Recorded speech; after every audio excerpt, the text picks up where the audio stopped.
La seconde épître de Paul aux Corinthiens, chapitre 2.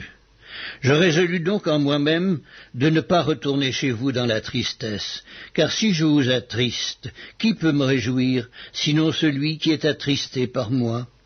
J'ai écrit comme je l'ai fait pour ne pas éprouver à mon arrivée de la tristesse de la part de ceux qui devaient me donner de la joie, ayant en vous tous cette confiance que ma joie est la vôtre à tous.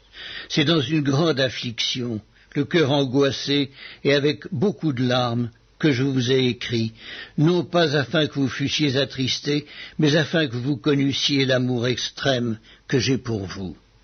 Si quelqu'un a été une cause de tristesse, ce n'est pas moi qui l'a attristé, c'est vous tous, du moins en partie, pour ne rien exagérer.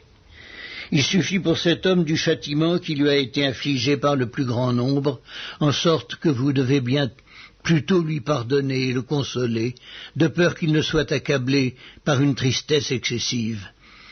Je vous exhorte donc à faire acte de charité envers lui, car je vous ai écrit aussi dans le but de connaître, en vous mettant à l'épreuve, si vous êtes obéissants en toutes choses. Or, à vous qui pardonnez, je pardonne aussi.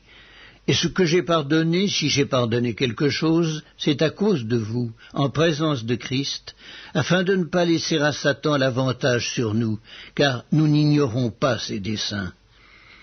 Au reste, lorsque je fus arrivé à Troas pour l'évangile de Christ, quoique le Seigneur m'y eût ouvert une porte, je n'eus point de repos d'esprit, parce que je ne trouvais pas Tite mon frère. C'est pourquoi, ayant pris congé d'eux, je partis pour la Macédoine.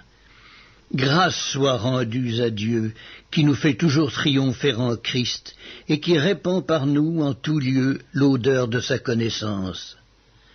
Nous sommes en effet pour Dieu la bonne odeur de Christ, parmi ceux qui sont sauvés et parmi ceux qui périssent. Aux uns une odeur de mort, donnant la mort, aux autres une odeur de vie, donnant la vie. Et qui est suffisant pour ces choses ? Car nous ne falsifions point la parole de Dieu, comme font plusieurs, mais c'est avec sincérité, mais c'est de la part de Dieu que nous parlons en Christ devant Dieu.